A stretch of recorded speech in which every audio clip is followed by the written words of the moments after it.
Hello Primary 7, welcome to the Art and Design Department of Calderside Academy.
So Primary 7, as you come into your first year in the Art and Design Department at Calderside Academy, you'll learn all about the visual elements of art and design: line, tone, colour, shape, form, pattern, texture and scale.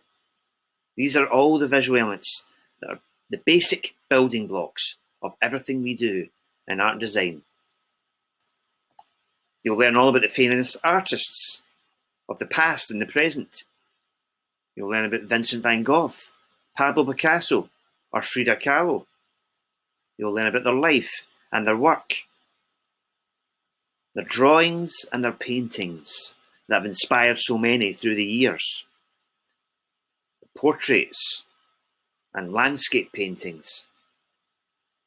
You will get the opportunity to work in your own landscape paintings and your own drawings, inspired by these great artists.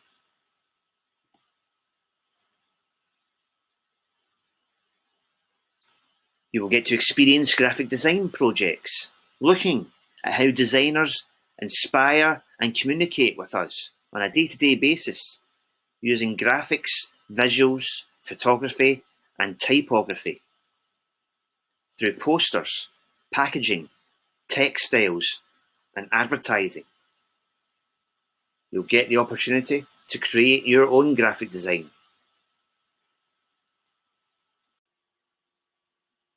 You will also get the opportunity to create some sculpture in your first year, exploring shape and form with card, clay or wire, creating weird and wonderful forms to inspire. All of these projects are exciting opportunities for you to learn and progress in.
Hi Primary 7s, I'm Ms Batchelor.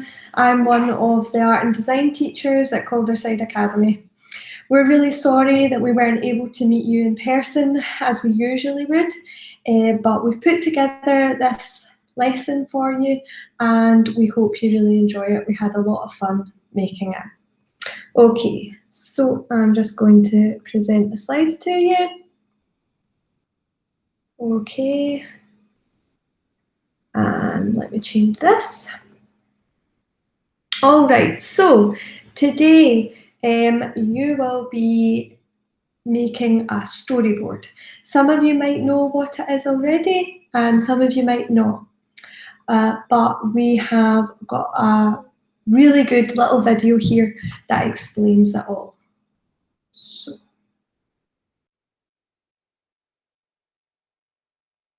A storyboard is the blueprint of a film.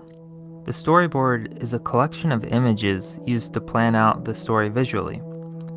These images are shown in sequential order, depicting the composition, camera movements, and shot flow of scenes and sequences. The storyboard is the place to test out scenes before committing to the time-consuming process of animation. In live action, you can film multiple takes of the same scene and edit the shots later. In animation, it's reversed. The editing process happens during the storyboarding stage, since it would be impractical to animate a single scene multiple times. In animation, being a storyboard artist is like being a cinematographer, since this is where camera movements can be planned out. It's where we can visualize how the scenes will flow in order. Any single shot could be well made, but the most important thing is figuring out how the shots flow together. Before making a storyboard, it's helpful to make thumbnails of your ideas. Thumbnails are very quick drawings of only the most vital information in a scene. Thumbnails should be drawn loose and quick. They can even be stick figures. The most important thing is to test out storytelling visuals like characters, composition, and camera angles. Because thumbnails are small and drawn fast, it's a good idea to draw multiple thumbnails for any given shot in order to pick the best ones. Rotate the camera in your mind and explore different viewpoints and perspectives. Play around with the proportions of a character and think about how much of the body will be shown. Instead of showing a close-up of the whole face, would the shot be more effective if we only saw half the face, revealing something interesting happening in the background? If we have an emotional scene, what happens if we go from a medium shot to an extreme close-up of the character's eyes? Thumbnails are the place to play around with multiple iterations of a shot. If storyboarding is the visualization process for film, sketching thumbnails is the visual process for the storyboard. These rough drawings will be refined later in the storyboard stage. Storyboard artists develop their own individualized working methods. The most important thing is that the storyboard clearly communicates how the story plays out. When you look at a storyboard, you should be able to see the scenes playing in your mind. The posing should be clear. The expressions and acting should be strong. If you're drawing for yourself, mere marks and squiggles may be all you need to indicate complex camera movements and perspectives. The more work you put up front into your storyboards, the smoother the animation stage will be. I repurpose my storyboards as keyframes or layout drawings for animation. It's best to plan storyboards in the same aspect.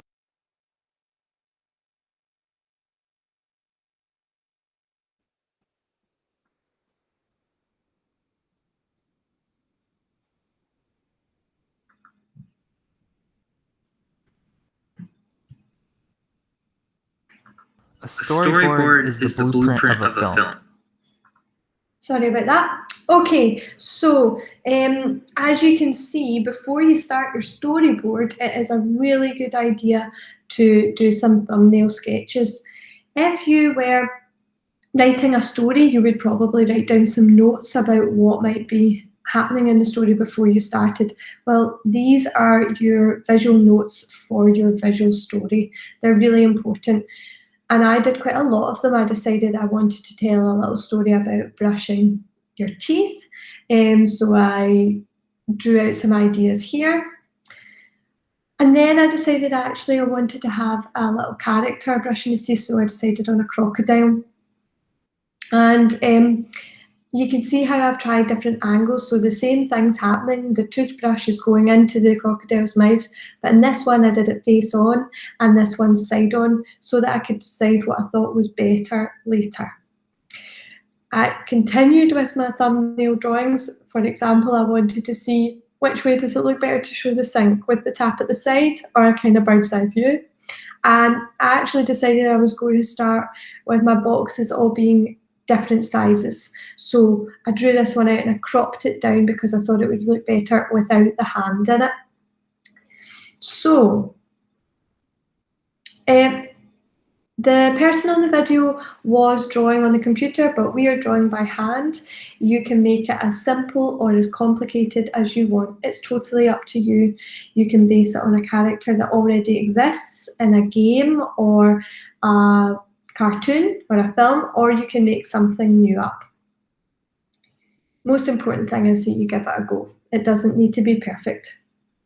So here's how my storyboard started, and as I said, I've decided on different sizes and shapes of boxes. I just thought that they fitted the drawings better, and it also made it possible to have more boxes overall. You can do yours all the same size, that's absolutely fine. Here's the different angles again. Here's the toothbrush coming into the crocodile's mouth from inside the mouth, and there's from outside. And it's nice to zoom in, a close-up, and have it further away as well. Here's my finished storyboard. I decided just to add in little pops of colour here and there. Feel free to colour in the full thing, each one full colour if you prefer. Pencils or pens is absolutely fine, or paint if you want to do that, but it might be a little harder to keep it neat. Don't worry if you don't have any colour, you can add in extra detail with your pencils, or you might choose to outline it with a very fine black pen. Something like a biro would be good for that. So we're going to watch a little video of Ms Miller from our art department creating her storyboard. Here's her thumbnail sketches. She's decided on a little cat character. What's it going to do? So she actually used an object to draw around to get the shape of her boxes, and that's a really good idea if you don't have a ruler. Sometimes I use like the edge of a Christmas card or a greetings card to get a straight line if you don't have a ruler. Okay, so obviously that was really speeded up, but you get the idea.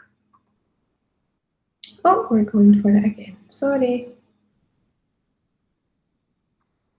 Now here's just some examples to show you how you can approach it so differently. So this one, the person's just done a little stick person, and that's absolutely fine. There's no need to put in tons of detail.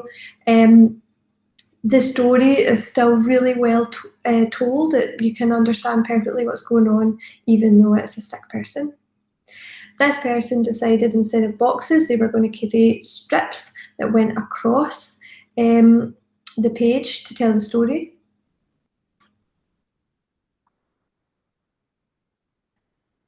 This one, I like how you see the cup from above, from the side, and two other different ones here. Again, nice change here. You just see the shampoo by itself, and then this one you're getting the full scene. In this one, the person's added in little bits and pieces of speech, so it's a wee bit more like a comic book strip, and if you want to do that, that's absolutely fine. You might want to give your work a title as well.